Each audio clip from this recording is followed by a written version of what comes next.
Hello and welcome back to the Preppy Podcast. I hope everyone had a great 4th of July weekend celebrating summer and America and just having good preppy fun. Today on the podcast, I am so excited because I have Lindsay from Storied Beauty. I actually met her at the Lily Sadoogie store in Dallas a few weeks ago, and I just love talking with her, learning more about her background and her business, and especially her product that she started recently called Concealed. You might remember that I shared it on my stories a few weeks ago, and I have been loving it. It is so great because it hydrates and it also conceals the under eye. It's just become a regular. I wear it just with concealed and like some mascara, no other foundation or anything. And then also, with a full set of face as well. So I think you guys are really going to like this episode. And also she gave us a discount code. So if you use Preppy15, Preppy15 at checkout, you can get 15% off. So that is a great discount. Definitely check it out. Like I mentioned, I have been loving this product. I packed it with me even when I traveled to South Carolina for the 4th. So it's so amazing. But before we get into this week's episode, I want to remind you guys that Camp Preppy, I have moved to September after many requests, and it clearly is a hit. Like July was just too busy for everyone's schedule, and September is so much better because we only have a few tickets left, honestly, at this point. Ever since I announced to my email subscribers and on this podcast and then texting some friends that we had moved it from July to September, I sold so many more tickets because I think July is just so crazy with family travel and kids and all of that. So if you want a ticket to Camp Preppy, then go to thepreppypodcast.com. You can find all the information there and snag the final few tickets because, like I said, there are only a few left with this new date change. So it is September 7th through 10th in the Berkshires at the Red Lion Inn, and it's adult preppy summer camp. It's going to be so much fun. We are doing watercolors. We are learning needlepoint, mahjong, and lots of other little arts and crafts and mingling and having fun and making friends. It's going to be such a great time. I think a good way to disconnect and unwind and find some inspiration and creativity. So again, that's thepreppypodcast.com for all of that information. But without further ado, let's get into this week's episode. All right. So why don't you first let everyone know who you are, where you live, and what you do? Absolutely. I am Lindsay Friedman. I am from Dallas, Texas. I'm now back in Dallas, Texas. And a little bit about me. I founded and own Storied Beauty based in Dallas, but helping women all over the country. I love that. And I had the pleasure of meeting you when I was in Dallas at the Lily Sadoogie store. And I just fell in love with your brand. And I got a package from you in the mail that we'll go into later when we're talking about your first product that you launched. But I'd like to start at the beginning. So tell me a little bit about you as a kid. Were you someone that was stealing your mom's lipsticks and potions? Were you someone that was entrepreneurial and had a lemonade stand? What was your childhood like? Yeah, so I grew up in Dallas, I'm born and raised, Mhm. and in a great big family. Had really supportive parents. I have two siblings. I have lots of cousins. Um, I'm a middle child, so I would say I'm a bit of a people pleaser, whether that's an eye roll or not. So I would say I was always a hard worker. I was always a bit of, whether even I had to overcompensate in ways. I was always a high achiever and Mhm. wanted, looked at the world in big ways. I always was into beauty for sure. I would sit with my grandmothers or my mother at their vanity, and I would watch them apply their skincare and I would watch them apply their makeup. And I always thought it was fascinating. I would grow up going to summer camp, and I was always the one with the giant caboodles. And I think I would give manicure and pedicures to the 12 girls in my cabin. Did I ever think that one day it would turn into something like this? No. I feel like I used to dream about, oh, one day I'll own a big spa, Yeah. but it definitely didn't go to school thinking that, didn't, ever have that in my immediate plans. But I would say yes, a passion from an early on was definitely somewhat in, loved the beauty world, Mhm. was fascinated in, I lived in Dallas. Everything's bigger. Yeah. Everything in Texas is bigger the better. The hair was bigger. The closer to hair, the closer your hair is, the closer to God. And so I think that I appreciated people pulling themselves together, and I appreciated looking the part. I also lived, later several years in New York where you run around looking, disheveled and no one cares about anything. So I've lived every which way. And I think my dad was an entrepreneur and built a business from Okay. the ground up and did that with family as well. But I watched as he grew something from absolutely nothing into a Mm. big business. And so I was probably always inspired and didn't realize it. And I had Yeah. other family members that were doing the same thing in life. And so I think when you're born into watching your parents do something like that, you realize that it's possible. It's the same thing with my grandparents, both did the same thing. And so you realize that is kind of what the American dream is all about. And you realize that anything is possible. And so as you kind of go through life, you have goals for yourself, and life changes and life takes you Mhm. in turns, and get married and you have kids and all sorts of things, and you come back and realize, what is it that I want to do? What could I actually create on my own? Yeah. No, I love that so much. I find that so many people that I interview, they have someone in their family that is an entrepreneur, is in business, and that kind of gave them, not the okay to go and do it, but inspire them and they realize it's possible. So I'm curious, then you mentioned, that this wasn't necessarily part of the plan at a younger age. So what did you study in college and where did you attend?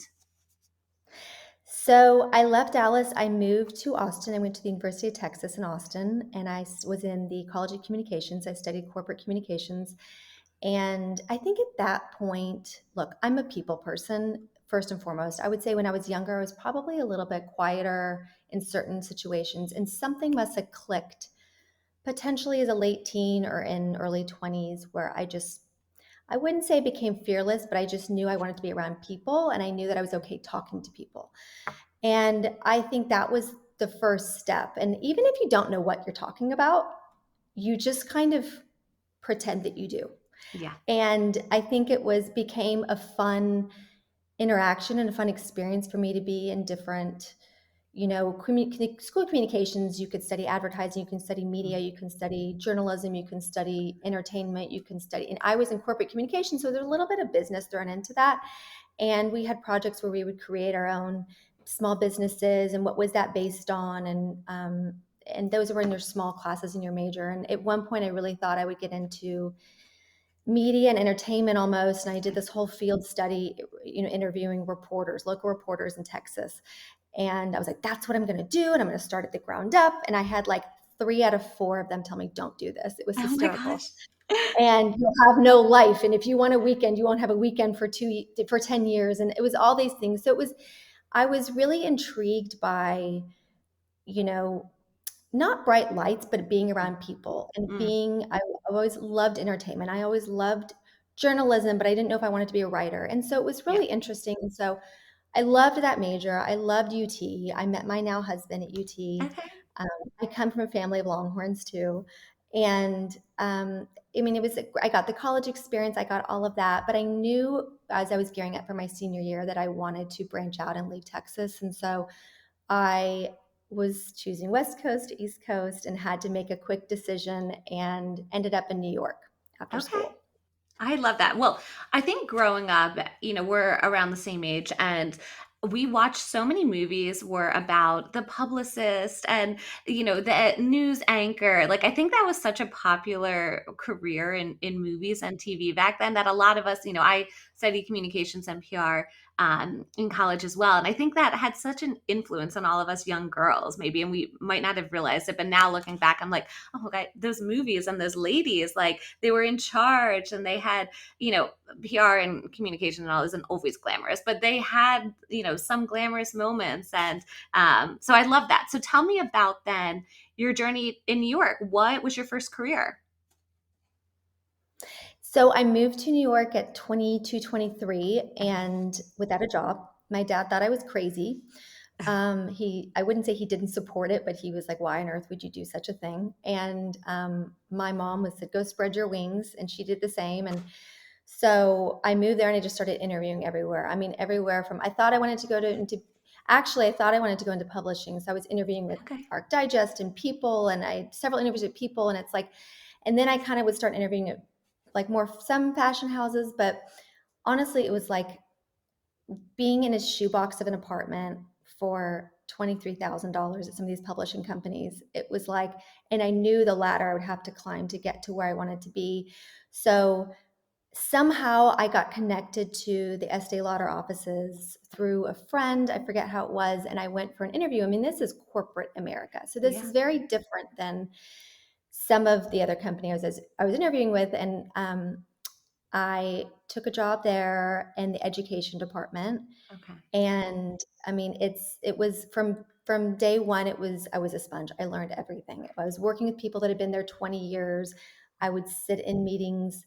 I mean, I remember when Erin Lauder was there before she had her own brand, and I would Oh sit in my gosh. meetings, not saying a word. And we were at the time like working on the education department would train the beauty advisors across the counters. I mean, across the Okay. country at the counters. We would have training seminars. So I learned at a very early age skin history, skin concerns from the pioneer in skincare, which was Estee Lauder, who was Yeah. Estee Lauder. And she really was a force in the industry. And she, to this day, her company, I mean, the branding is spot on. They know who their customer is. They they don't overcomplicate skincare. And that's Mhm. obviously all of this was way before the influx of social media. Mhm. So I learned before the saturation of 19-year-olds telling you what you need to do with your skin, the basics of your skin type, how to talk to a customer, what their concerns are, how to simplify things without throwing 20 things their way and confusing them or intimidating them. So it was real women. It was real women at the counters. It was real women that were customers. It was real women. They weren't 19 to 20-year-olds, shopping at Sephora, which I'm not even downplaying because that's the real life now. And I think Yeah. it's in so many ways great for education for young girls. I just think that I learned in a time of realness before, smoke and mirrors a little bit. Mhm. So and I remember walking through the archives at Estee Lauder and learning, what she put together. I mean, she was so much of the way I look at Story Beauty now is she would sit, I mean, she walked over to Saks Fifth Avenue and she would stand behind the counter and touch those women's hands and apply the skincare to their faces. And this is how she built the building blocks to build a giant conglomerate. And Mhm. so I was, a young girl in this big department, and I would learn. And I mean, anything from the uniforms, it was hysterical that they would choose the uniforms and what the women would wear, to the training manuals, to putting on the conferences to train everybody, to everything. Just it was Yeah. education, marketing, it was all of it put together. So it was really interesting. It was a learning experience. It was definitely corporate America, but saw a lot of cool things, met a lot of great people. And I had girlfriends and fashion and some and PR firms and everybody. It's like Mhm. we would all come back and have goodies to share with each other. So it was Yeah. almost like I would come home with skincare and makeup, and she would come home, with the With a cool other dress. accessories. So it was a place of learning. I loved New York. I would have stayed. I would have stayed for sure. I was in a long distance relationship with my now husband. He was in Florida. He was in Miami. Okay. So, and at one point he would have moved there, and I think we made the right decision. We moved to Dallas, and the rest is history. But I knew at some point we needed to, pick where our home would be. So, Definitely. I mean, what a learning experience, though, for a first career. And not only is she a pioneer in beauty, I've read so many entrepreneurship books, and just the way that having a business as a woman back then is just so inspiring. So I'm sure you were able to learn so much from not only beauty, but business for your business today. So I'm curious then, kind of what was the next career move for you? Between Estee Lauder and then Storied Beauty, or where does Storied Beauty come into the picture? yeah, absolutely. So, I stayed there several years. I stayed in New York a while, and I ultimately left. And a lot of that was personal too. But I left and I moved to Dallas, and I was like, what now? I mean, it was hysterical. My parents were like, you need to get a car. And I was like, I'll just hitch rides. You know, I mean, I took the subway everywhere. I was like, it was back to suburbia a little bit. And so I was a little bit in denial. Part of me probably wanted to stay in New York forever. And I didn't know what I was going to do. And actually, went a couple different ways. And I tried one gig here, and I actually dabbled in the entertainment industry with creating a big project with some other people for Dallas, for a TV show. And I actually walked from the whole project. I really was like, I need to feel comfortable. I need to learn. I need to create. What is my future going to be?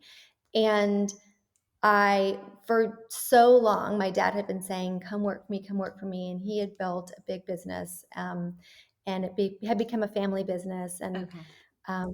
it was honestly a very male dominated business. And so I eventually said yes. And I was excited about it. And I would be, their one female buyer at this big, growing business. And I think the turning point there, and what I did for the next 7 years at this company in Dallas, was learn. I was a commercial buyer. So I was a young girl. Let's think I was in my mid 20s, and I would walk into rooms with all men who would look at me probably like I was crazy. And I would learn what I needed to know. I would cram. I would learn everything I needed to know in an industry I knew nothing about. And I would go into a room. I would knock on doors. I would sit at the table at the desk, and I would make phone call after phone call after phone call after phone call until I got someone to say, yes, I'll meet with you. And I would go in there, and honestly, I would bring fresh brownies. I would bring gear. I would bring merch. I would bring whatever I did, and I would just spoil. And I learned, it's funny because I always, no matter what I'm doing in life, when I was waiting tables in high school or camp counselor, to moving to Estee Lauder, to moving to Dallas and starting new endeavors, it always comes back to relationships. And what I learned through sales or business, or now just creating something of my own, it's all relationship driven. Yeah. So I learned in this endeavor how to pick up the phone and be fearless, how to not care about rejection. And if I make 20 calls and one says yes, guess what? That one call led to a great account for the next 15 years. And so there were those kinds of, skills that I was building for myself, and the confidence I was building for myself. And all of a sudden, I think there were probably, I could say to you, but some men going, oh, we got that account, or, and it was, I wouldn't say that I wasn't the most seasoned. I wasn't the most anything, but I just became fearless. And I was like, Yeah. sure, I'll call that person. I'll walk in there. Sure. What do I have to lose? So I think in business and in life in general, and I tell my children this every day now, is you do you, and you use the skill sets that you've been given to go out and make your life what you want it to be. If you want something, you have to go and ask for it, and you have to just be persistent. And if you're told no, it doesn't mean you can't keep going for it. Yep. And eventually, if something is right, it will happen, or that door will open. Yeah, that is such great advice. Yeah. So I did that for a while, and then I had my first kid in the midst of all of it. Okay. And it was busy. And then I knew that it became more of a managerial position as well, and which was amazing. But as many people know, when you're also managing a team up to 10 or so people, plus your own accounts, plus raising a toddler, plus deciding what do I want my future to be, I knew in the back of my mind that something needed to give. And so I knew at the timing the family was selling the company. And I mean, I worked from the ground up into a managerial position. I mean, I was like given no handouts. It was hysterical. And it's like, I mean, I had my first baby and I had 5 weeks of leave, and it was like I was back. And I was like, what am I doing with my baby? I had no plan. I never have a plan in life. So I've never been given anything. I worked my butt off for every piece of it. You almost have to work harder when you work with your family, and to prove that, and to get something out of it, and to earn that respect. So that being said, I got pregnant with twins. Oh my gosh. And so realized, okay, I needed to inch my way out. They were selling anyway. And over the next 2 years, most of the family members were out of the business anyway. But that was that. And then I now had 3 kids under 3. Okay. And decided, needed to halt everything else in life. And my husband and I kind of stared at the wall for a year or two going, how will we survive this? And like everybody else, you do. And Mhm. um, I kind of creatively and always had that itch to do something. And so he was building a real estate company, and I was like, well, I'm going to build your website. Oh, I'm going to start a social. Oh, I'm going to start this. Like and he said, okay. So I was always kind of needing to keep myself busy and Mhm. just for myself really. Yeah. And so I needed to keep that going. So fast forward, I had a whole plan. I knew in the back of my mind, I wanted to get back into beauty and skincare. And I knew that was Okay. my passion. I think it was always itching at me. And so I had this whole plan, and then COVID hit. And so that went out the window and it was totally fine. And what I skipped over was that as the years went by, about 3, 4 years later, I had my fourth child. Oh my gosh. Okay.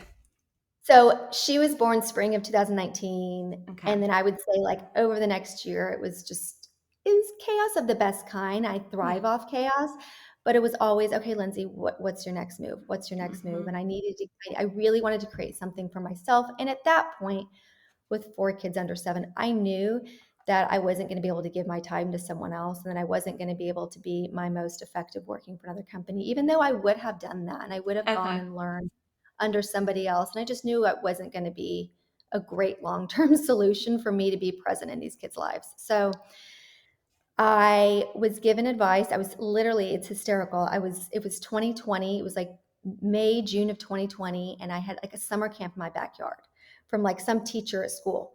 Oh And it my was like gosh. everybody was able to touch anybody, and there were no camps, there were no sports, there was nothing going on. And I was given the advice, maybe from someone, to just start a blog, just put Okay. content out there, Mhm. start somewhere. Because as you hear all the time, if you don't start now, when, right? Yep.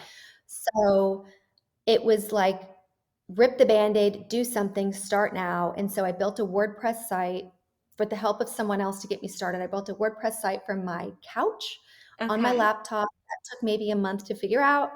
And then I just started putting articles together about content with skincare. And I would say I put it on Instagram a month or two later. And that's, we're coming up on 5 years. And Wow. that's how it started. And it was very just word of mouth. Here's something I started. I don't even know if I had a business plan at the time. I didn't know that this was going to go retail. I don't know if I knew what I was going to do with it, but I knew that I wanted to create something, create a brand. And it Mhm. was all based on just my knowledge, my beliefs, my passion. So were you go ahead. Were you trying others' products and kind of doing reviews on this blog, or were you just offering kind of tips? Like what did that content look like back then? Yeah. So at the time, over the probably 5 years prior, minimum 5 to 10 years, ever since I left New York, I was always into skincare, right? I Mm-hmm. mean, I was into this line, I was into this line, but I loved learning about lines that like no one knew about. So somehow, and with the power of Instagram, I created so many relationships with brand founders of some of these luxury lines really across the world.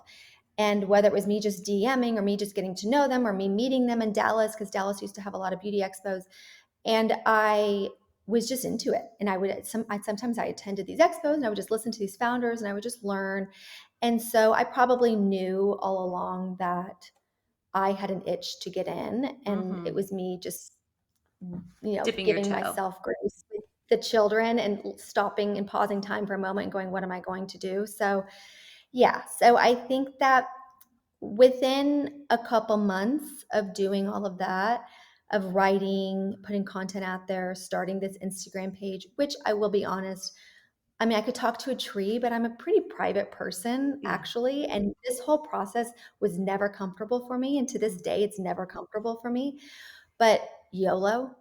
And like I put my head to the pillow every night. I remember when I posted the first picture of myself and I was like, oh my God. And it was like me and my 2 girls with like cucumbers on our eyes or something so cheeky. And it was like, oh my God, this is so ridiculous. But you know what? That had triple the likes and triple the engagement and triple the everything. And I was like, oh, I get it. I get it. Mm-hmm. And so it's just about creating a brand, and it's about creating some type of entertainment and education and value for the other person and for your Mm-hmm. audience.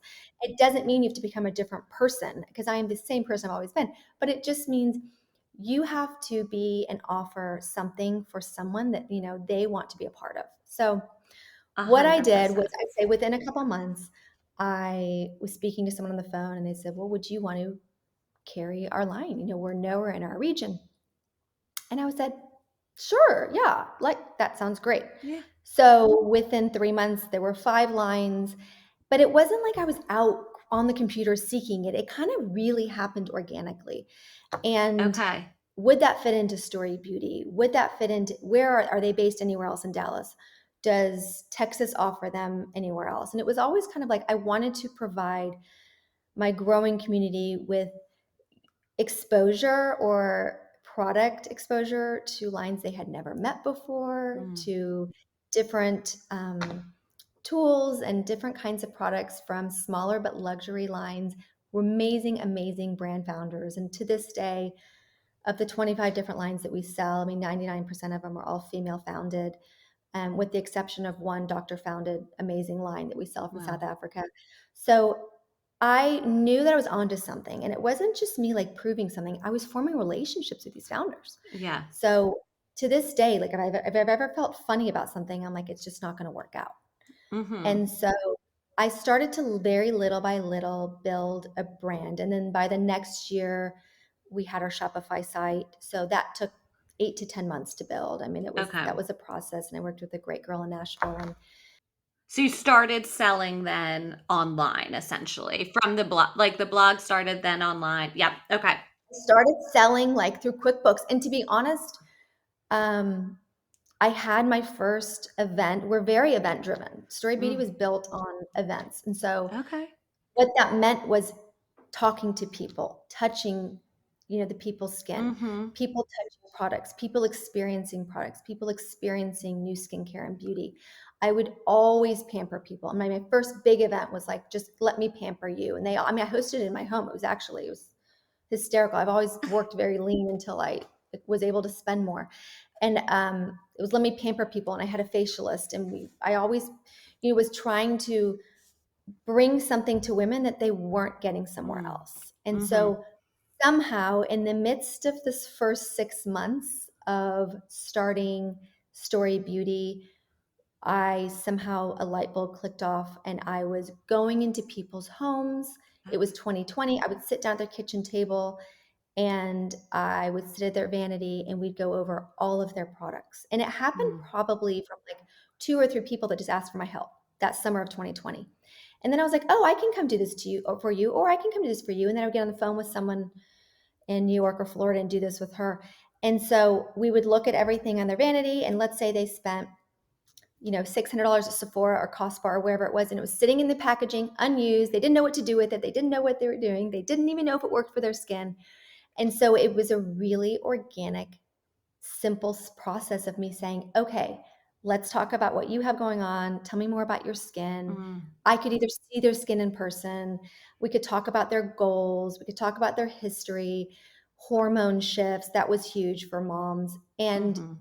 honestly, out came the concierge business. I would then create these regimen plans for women, and it's all started in Dallas. And so they would get a formal regimen plan. It's very similar to what they get today. And it's Okay. steps for their morning routine and their evening routine, including products that they may have been using and including any holes we filled in with new products.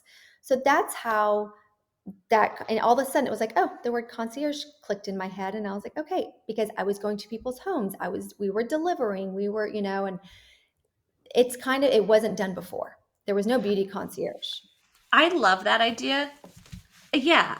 I mean, I love it because, I have so much trouble. I feel like when I go into a Sephora or an Ulta or wherever, they're pushing a certain product. Like, a certain person represents a certain brand. And so they're just pushing that product without necessarily knowing you and your skin or what works for you or your lifestyle. So I love that you're tailoring this more towards the customer. And I just think that's so different and so helpful to the customer. Like you're offering them something new. Look, I'm a buyer at all of these stores. I'm a buyer at Sephora. I'm a buyer at Cost Bar. My daughter loves Ulta. Like I shop most places. Um, I don't as much anymore because now I have all this skincare in my shop, but I appreciate lines creating innovative products. I Mm-hmm. don't appreciate, oversaturated marketing plans, confusing women that they have to have everything. And Mm-hmm. that's just my opinion. I think it happens for a reason usually. I think in big business, you have to spit out so many SKUs a quarter. But I think that there's something nice to be said for someone coming and holding your hand and Mm-hmm. simplifying a really confusing world and what became a really saturated, complicated industry. Thousands of ingredients, so many products, and people were left going, I bought that because this influencer told me I had to have it, but it made me break out. And I'm like, well, Yeah. it's not meant for your skin. So I am not a doctor. I've never claimed to. I mean, if someone has a real issue, I give them a name of a good dermatologist. Mm-hmm. I'm not a med spa. I'm not any of these things. But, and what I would say later, and something we talk about now at Storied Beauty so much, is that there's so much power in your hands and there's so much power in topicals. And your skin is your largest organ. And I think Mm. people don't talk about that enough. And people don't Yeah. talk about if you're moving cities, or if you've had a baby, or if you've been trying to have a baby, or if you've been, let's say you're in your mid 40s, your mid 50s, and you're having giant hormonal changes and shifts. That can show up first on your face and your Mm. skin, and it can show up with your hair. And so those are all things that we talk about. And those are all things that, what do we have in our arsenal to help when those things happen? So a lot of it was just building these, like I said, again, relationships, Yeah. and relationships with customers, but also relationships with vendors and who I consider my partners now, and relationships with these other women who, would help me. And I would go to women and go, I have this great idea, and they were in a totally different industry. And how do I scale with this idea? Or how do I Mm-hmm. get to point B? And so it's been a process. And so I think that, to sum up this little point, the concierge program was built because it was niche and different, but it's because who I am. And Mm. I would never sell something to someone who didn't need it. And I, to this day, am like told to leave the room, like if there's a good customer in the room, because I'm going to tell them they don't need something. But it's hysterical. Like, I believe in truth and honesty, and I just think you're doing yourself a disservice to not be honest, because I look at my friends and clients, I mean, most of my clients are friends now, as like long-term partners in my Yeah. business. So I mean, they're your I best want marketing them to too. stay around. Yeah. Yeah, exactly. So, speaking of relationships, then, what does your team look like today? And you have a brick and mortar then as well right now. Is that correct? So, can you talk to me then about expanding to growing to have a team and then a space as well? Yeah, absolutely. About a year and a half ago, I found a spot in Preston Hollow for a pop-up. Mm-hmm. And like I said, we're really event driven. So it needed to be the right space where I could throw events. And then we found a really great opportunity not far, just in the Park Cities in Dallas, in University Park. And we now are in this space, and it's really great. There's a little concierge suite where people, after that, we offer facial treatments now. So, and I'll get to Okay. that. So we now have an esthetician and makeup artist, and Wow. we offer custom lymphatic drainage facials, makeup services, lashes, brows, all the things on location in the studio. So really, we just immediately expanded. And I said, if I'm going to bring a bigger team on, it needs to generate revenue, and it needs to Mm-hmm. be service oriented, because that's really who we've always been. So while we have the retail business, and we still throw so many events and educational get-togethers and parties, we offer these services now. So I have one esthetician, and who's an amazing makeup artist as well, and she is fantastic. And I actually have we actually have another one that we partner with, and she's a long time esthetician trained in Europe Okay. and Japan, and she's Wow. phenomenal. And she just lives outside of Dallas now, but we partner with her, and she comes to us about every 3 weeks. And Cool. we do classes, and she teaches classes, and she had a huge clientele in Dallas anyway. So her Mm-hmm. calendar books up in about 30 minutes when I open it up. But it's really great. It's just about building education still. So I would have skin therapy events, is what we called them. And we would bring in doctors and holistic, you know, functional medicine doctors, and I brought in a plastic surgeon, and I brought in a dermatologist. We did something on skin cancer awareness and Mm. all these other things. And we would have anywhere from 20 to 60 women in the room, more. It just depended, but we tried to keep them intimate, and they would learn. And it would be like a free consultation with whoever it was, but it was me creating the brand out of what I would want for myself. And no one else in Dallas was really doing this. And most of them were all, I mean, it was all complimentary. Mm-hmm. Come enjoy yourself. Obviously, we would spoil them in some way with something, a makeover or something along with it. And it was women that became a part of our community. And I knew in the back of my mind that what I was doing was building a brand. I didn't know where I was going with it, but I knew what I ultimately wanted to do. And that's leading to this last part, which I know you're going to touch on, was the Yeah. product. So yeah, I would love to talk about this product. Like I said, I got it yesterday, and I have to say the packaging is just so beautiful. And so I'm so excited to try it. So tell me about this first, I have it upside down here. This first product, why this product, why launch with this one, and what makes it different? Why is it different than anything else on the market? Yeah, it's a great question. To me, I wanted to create this particular product for about 5 years Mm-hmm. or more. It's a tinted eye cream for everyone Yeah. listening. It's called Concealed by Storied Beauty. It's concealed tinted eye cream, and it's a hybrid between skincare and makeup. So it is that ultimate modern busy woman on the go. It is her best friend, especially for under eyes, even though now we have women bringing it down in their faces using it as foundation. So it is creamy and dewy like skincare, obviously, but it has a little something to it that conceals. So it'll conceal darkness, it'll cancel out the blue. I would say genetically, I've always had dark circles, darkness, blue, gray under my eyes. Mm-hmm. And with the busy lifestyle that I have now, and so many women do, there's so many sleepless nights. There's so many stressors in our life, and it all shows up on our face and oftentimes on the delicate skin under our eyes. So Yeah. it's the number one thing. I really always wanted to create this product. And I was like, I don't need a huge product line. I really want to create this product. We'll see what happens from that.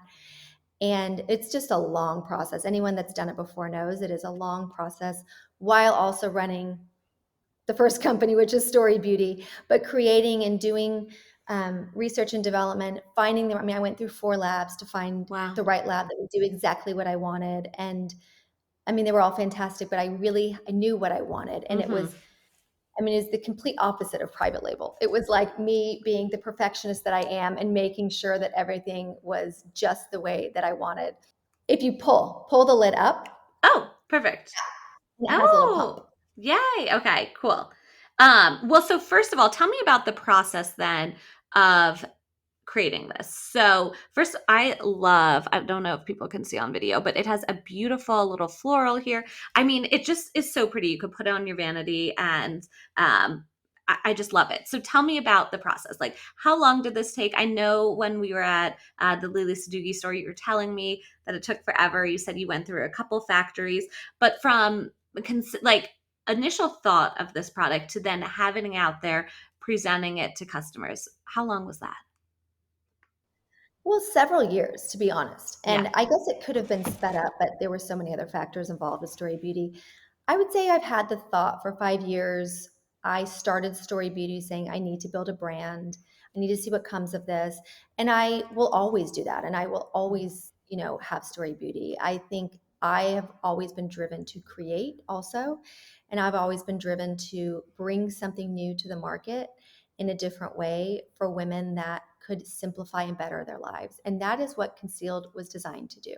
Mhm. Concealed was designed to be several things in one bottle. And this is the bottle right here. It is designed to smooth and brighten and hydrate and conceal the under eye or any skin imperfections in seconds. And that's the really beautiful thing about it, is it happens instantaneously. It's like a real live moment. So the process of creating a skincare product starts with manufacturing, obviously. So you find your lab usually, and for me, this took several trials. It took meeting with different labs locally, and then I realized I wasn't going to find what I wanted here. To create something with a color component, you have to work with a certain type of lab. So Right. I eventually landed and found a really wonderful team with a lab outside of LA, and we've had a great relationship. And I would say from the first iteration they made me, I was like, man, they nailed it. But we went through like 20 iterations at least. I mean, there were so many Hmm. like little things to perfect, but as far as the base of what I wanted, I felt so good about it. And I think that's so key. And I'm such a perfectionist. So, I mean, all my friends at the very end were like, just launch it, just launch it. What's happening? And I'm like, no, this part isn't right. So I really needed it to be so perfect, and I needed it to serve what it was saying it was going to do. And Hmm. I didn't want it to be just another product on the shelf. I want it to be something women really grab for, and that they run out, they're freaking out. And I want it to be something that simplifies someone's day and simplifies someone's routine and allows that busy person on the go to be able to grab for it in the car on the go, or in your house, you're running out for dinner and you need to meet a client or you need to do something and you have bags under your eyes, or you have imperfections from the day, or you look tired, you look stressed, and you put a little bit of concealed on and it immediately brightens up your skin and it gives you a fresh, bright, awake appearance. So that to me was the goal, and the process was tough. It was really tough to get there. I think finding good companies and good vendors and good people is key. Finding people that you trust is key. And I think I ended up working with a really great lab that checked every box for me. And it was a really great relationship where, I trusted them. And It um, was just felt right, right? From the honestly, beginning. Like, the packaging took a year in and of itself. So it wasn't just the oh my formulation. gosh. So many people that are in any type of um, products will know that packaging alone is 40 to 50% of the battle. I mean, when you open this up, I want someone to feel like, excuse me, that it's luxury and it's beautiful. Yeah. And like you said, they love displaying it on their vanity, and it makes them feel beautiful holding it. It makes them feel like they're putting something with real thought and care and science onto their face. And so Hmm. much of me creating this was, I mean, I handpicked the ingredients with my chemist. I handpicked Oh. ingredients that I knew would be really, really beneficial to the eye area. Caffeine for puffiness, bakuchiol, which is a plant-based retinol alternative, which really works so hard to alleviate fine lines and wrinkles. Hmm. Resveratrol, niacinamide, and all these antioxidants that help ward off, the environment. So that was really important to me, was not letting someone else do it. I was involved in every single process from A to Z.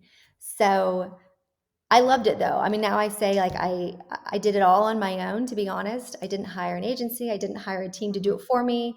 I Wow. may have been crazy along the way, but to be honest, I felt like I have an MBA now in creating this product, and I could do it again and it would hopefully be simpler.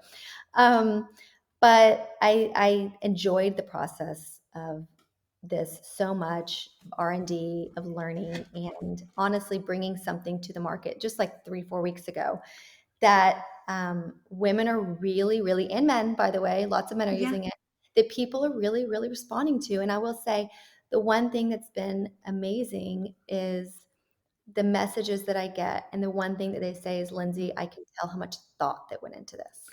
And that to me Yes. is like where it hits home, because it's not, I mean, it's apparent that I didn't just hire someone to create something for me, that there was Hmm. so much thought and that it's effective, and that they read the science behind it, and that they read, the benefits, they see the before and afters. And so to me, it's a feel good knowing that I brought something to the marketplace that's beneficial for people's everyday lives. No, I love it. I mean, it sounds so silly, but talking about the packaging, even I'm like, it feels good. Like it It just feels, feels it's nice soft in your touch hands. paper. I was so Yeah. specific. It's like a soft touch paper. It has this really pretty, I mean, mine has like, Yep. The has a little floral. makeup on it, but it's got like a pretty my graphic artist is amazing. It's just finding good people around you, as I'm sure you know, and um, consultants that I Totally. hired along the way that are amazing and that helped me get here. But I mean, I will say, I'm not going to sugarcoat it. I do have a lean team, but I've literally done everything myself. Yeah. So I think that's the way you learn, is my point. I Hmm. think if you Be hire everything hands out, on. you're not learning. Yeah. Yep. Exactly. You need to know the ins and the outs. So I have a few little more short answer questions for you now. I'm curious, who would be a dream customer for you? If you could pick anyone, like whose skins do you want to get your hands on or your products to? Oh my gosh. That's a really good question. I mean, we are in such a, Storied Beauty became, it grew to have customers all over the country, but Hmm. never thought international. But I'm sure this is such a cliche answer, but I am such a Royals fan, and I'm sure it's so silly and you hear it all the time. But obviously, you think if Princess Kate could ever wear Yes. something like this, that would be amazing. And I don't even know why I went there, and I will get so many laughs from people around me. But Story Beauty was built, and the name was built on this concept of storied and celebrated beauty and fashion icons and women that, you know, have such grace and elegance and confidence to themselves. And she's one that comes to my mind. I mean, there's so many amazing people that do. I'm sure there's a million actresses that I could name, but there's so many powerhouse women that I look up to right now in the States that Hmm. I would love to get this in their hands. And I think it will speak for itself. I don't think it's going to have to be, a pitch where it's pushy. I think the Hmm. product will speak for itself. And I think it's for that modern woman who wants to show her real skin, Hmm. who isn't Hmm. covered with a full face of makeup, who wants to look a tad concealed and Hmm. wants to cover up a margarita from the night before or a long night prepping for a presentation or whatever it is. And there's so many amazing, amazing women out there that you are interviewing too that would be able to fill that. Totally. I love that answer. And I mean, I think Princess Kate could totally use this. I can't imagine how stressful I don't it know if is it'll to ever be happen, but a a girl can princess. dream. No, I love it. What do you think the biggest beauty misconception is? If you could inform listeners on, something with beauty that you hear all the time and want to set the record straight, what would it be? I think a beauty misconception is that it's one size fits all. Hmm. I think we live in an age right now where you just open up your phone and you're bombarded by ads or bombarded by beautiful 21-year-olds trying to sell you everything. And Hmm. while I think it's amazing, I also think it just doesn't work that way. And everyone's skin is different. And I think everyone's concerns are different and everyone's skin reacts differently. So I don't usually present things as this is your end all be all. With Hmm. something like concealed, it's different because it really does work um, for everyone's under eye if that's an issue for you. But I think it's not one size fits all. Skincare is very customized, skincare is very personalized. And I think telling someone that they need everything is just completely false. Yep. No, that's great advice.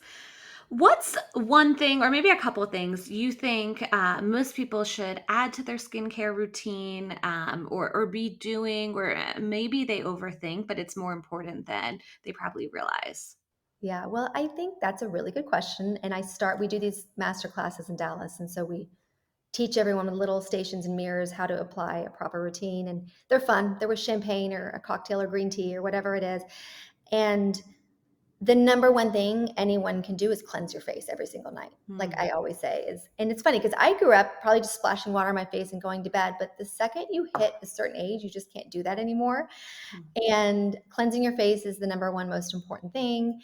And then going in with a simple routine. And that's what we do at Story Beauties. We say, okay, you need your ABCs, you need your nutrients, you need your vitamin A, you need your vitamin B, you need your vitamin C. And these are like the things that could come through a serum, it could come through a moisturizer. It doesn't mean you have to have 6 steps. You could do it all in 3 products.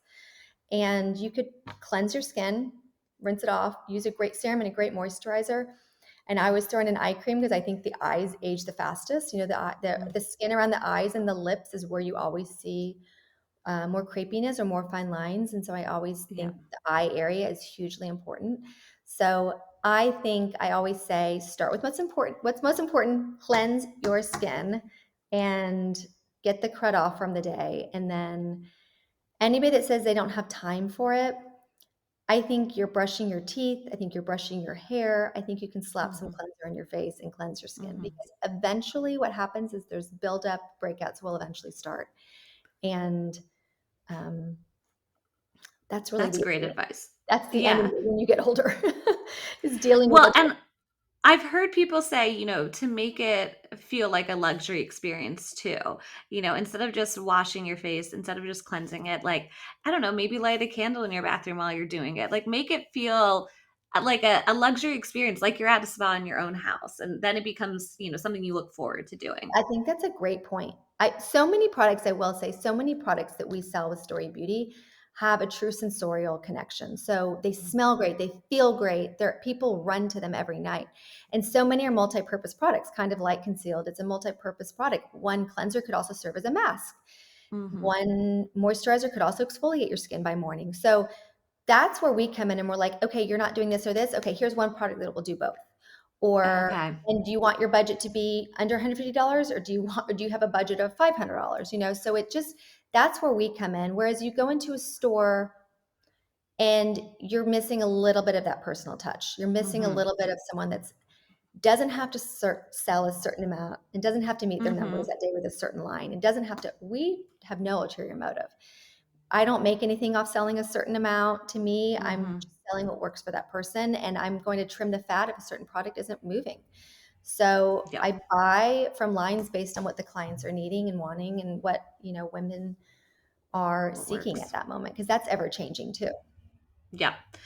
Well, I feel like I need to book a flight to Dallas with my friends and go to Story Beauty and, have a whole session with you and your amazing team. But so for those who aren't, local to Dallas, they can buy concealed on your website and also the other products you carry. And you do the concierge a service virtually as well. Still, is that right? I do. I mean, I do 75% of them now virtually. Wow. So Okay. it's easy. You can book it on my website, or you can just DM us or email us, and I answer every DM and say, hey, I want to book this. And I can either send you the schedule, or you just we have everything online, the schedule. So you're able to book all services, or you can just like DM us, and we make everything super easy. A concierge appointment can be 30 minutes of your day, it can be 60 minutes of your day, and you send pictures of your skin, you send pictures of the products you're currently using, and then we take it from there. And we can also FaceTime if you'd prefer to do that. But half the time it's just, what do you have now? What are you using? What is working? What isn't working? I can immediately tell if there's holes in the routine. What is actually important? What can you skip? Things like that. So I that's where the love that. concierge comes in, and then you get a full plan. I've had people laminate them before. It's hysterical. So, Oh my gosh. and we update them That's as you go, amazing. so as every time we change, and you get like a plan for the next 2-3 months. So we're like, okay, here's your Okay. goal for the next 2 months. You're going to start with these 4 new products, but let's look at these 2 in 2 months, or something like that. So I always ask this question because it is the Preppy Podcast, but what does preppy mean to you? What does preppy mean to me? I think preppy means feeling comfortable and beautiful in your own self. I think giving off obviously a southern or put together vibe potentially, but I think you have to exude a certain level of joy and Mhm. confidence, and potentially wit or some type of charm. And having that, I think, is totally the preppy vibe. I mean, what your preppy vibe is and what my 10-year-old daughter's preppy vibe is very different. Preppy is the age of her teens. I don't know if you know that, but Yep. I grew up with preppy, as the look on a tennis court or golf course. And Mhm. her version of preppy is very cute and fun and adorable. Um, but I think that to be, a woman in this world and what you're creating with your podcast and your business, it's amazing. It's women that have a certain level of charm, and they create a beautiful world within their brand. And Mhm. it's all about brand, right? You do that day in, Yeah. day out. It's all creating your story and creating your brand. And Yeah.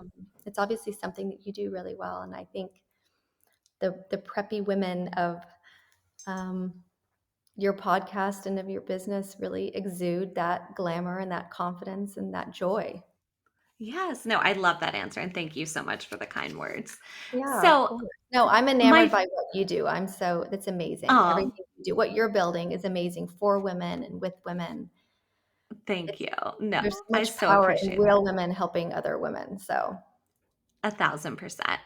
So my final question is, where can people find you? Let them know your website, your social media handles, brick and mortar location, all of that. So we can be found at Storied Beauty on Instagram, and we are at storied-beauty.com, and that's where you can buy all of our products. You can DM us, you can email us, you can send a form through the website, um, and you can email me, Lindsay at storied-beauty.com, with any questions as well. And in Dallas, if you're ever coming through and visiting, or any Texas gals here, we are at Lovers and Inwood in Park Cities. And we have a boutique there where you can book private parties. We do a lot of private parties, master classes, facials, just refills on your skincare items and anything. So we try to make it always an experience for you. We always have a glass of champagne waiting for you, is what we say. Amazing. I love that so much. Well, thank you so much for being on the podcast today, Lindsay. My joy. Thank you for having me. Thank you so much for listening to the Preppy Podcast. I hope this put a little prep in your step for the day. Please subscribe, rate, and review on wherever you listen to your podcast, and follow along with @the Preppy Podcast on social media.